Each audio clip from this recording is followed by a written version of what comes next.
হ্যাঁ, আমি এই বছর নতুন লোক যাচ্ছি। হ্যাঁ, আসলে বিদায় মুহূর্তটা আপনার কাছে কেমন মনে আর হয়? বিদায় মুহূর্তটা আমার কাছে অনেক আনন্দদায়ক আর কি হচ্ছে আর কি। পীর সাহেব হুজুর যে বয়ানগুলো দিলে, বয়ানগুলো আমাদের জন্য দিক নির্দেশনা একদম মানে ইসলামের বিরুদ্ধে একটা কথা বলেনি তিনি। সব থেকে আমার এই দিকটাই সব থেকে ভালো লাগছে যে এখানে পূর্ণাঙ্গ ইসলাম নিয়ে একটা মাহফিল হয়। আমি আশাবাদী যে বাংলাদেশ থেকে যে কোনো দল করুক বা যে যাই করুক, একবার হলেও তাদেরকে এখানে আসার জন্য আমন্ত্রণ জানাচ্ছি। তারা আসলে বুঝতে পারবে যে এখানে পূর্ণাঙ্গ ইসলাম আছে না কি আছে, এটা তারা বুঝতে পারবে। আমি এই জন্য তাদেরকে আসার জন্য আমন্ত্রণ জানাচ্ছি আর কি। আলহামদুলিল্লাহ। আচ্ছা, আপনি যখন কাফেলার সঙ্গে ময়দানে আসছিলেন, হ্যাঁ। তখন আপনার মনের অবস্থান একরকম ছিল। হ্যাঁ, তা তো এখন অবশ্যই। আপনি বিদায় নেবেন, 3-4 দিনের ভিতরে কোনো পরিবর্তন ইতিমধ্যে আপনার ভিতরে বিদ্যমান কিনা?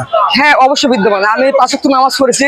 নামাজের সময় যেখানেই হয়েছে সেখানে আমরা গামছা পিতে হলেও বা অন্য কারো জায়গা হলেও সেখানে গিয়ে আমরা নামাজ পড়েছি। এই বিষয়টা আমার সব থেকে ভালো লাগছে যে কেউ কখনো বাধা দেয়নি, তারা আরো কাছে আরো ডেকে নিচ্ছে। এই বিষয়টা সব থেকে ভালো লাগছে আমার। এটা ভালো লাগছে। এবং হ্যাঁ। এমন কোনো মানে নিয়ত করেছেন কিনা যে বিগত দিন যা করছি আর না, এখন থেকে ইনশাআল্লাহ নিয়ত করছি যে সারা জীবন যেন ইসলামের সঙ্গে যেন থাকতে পারি, এটা আমার সব থেকে আল্লাহ আশা। আপনাকে কবুল করে নি। পাশাপাশি ছোট্ট একটা প্রশ্ন, জি।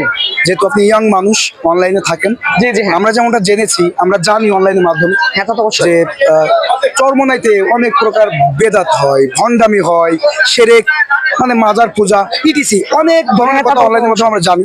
এরকম কিছু আপনার দু চোখে দেখেছেন কিনা? আমি এই বিষয়টা একটু আগে আপনাদেরকে মানে বলছি আর কি। কোনো বেদাত মানে অবৈধ কোনো কাজ এখানে আমি দেখিনি আর কি। আমার চোখে যা দেখেছি ইসলামের পক্ষে, মানে ইসলামের বাইরে কোনো কিছু এখানে হয় কোনো না। কিছু আমি দেখিনি।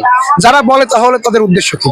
ওই যারা বলে তাদেরকে আমি বলতেছি তারা যেন এখানে একবার হলেও আসে, যেন তারা যেন নিজে চোখে যেন দর্শন করে আর কি। তাহলে তারা বুঝতে পারবে যে এখানে কি ঘটে আর কি। আমি এটা আগেই বলেছি, আগে খোলসা করে দিছি এই বিষয়ে। ঠিক আছে, আচ্ছা, ঠিক আছে ভাই, আপনাকে অসংখ্য ধন্যবাদ আমাকে সময়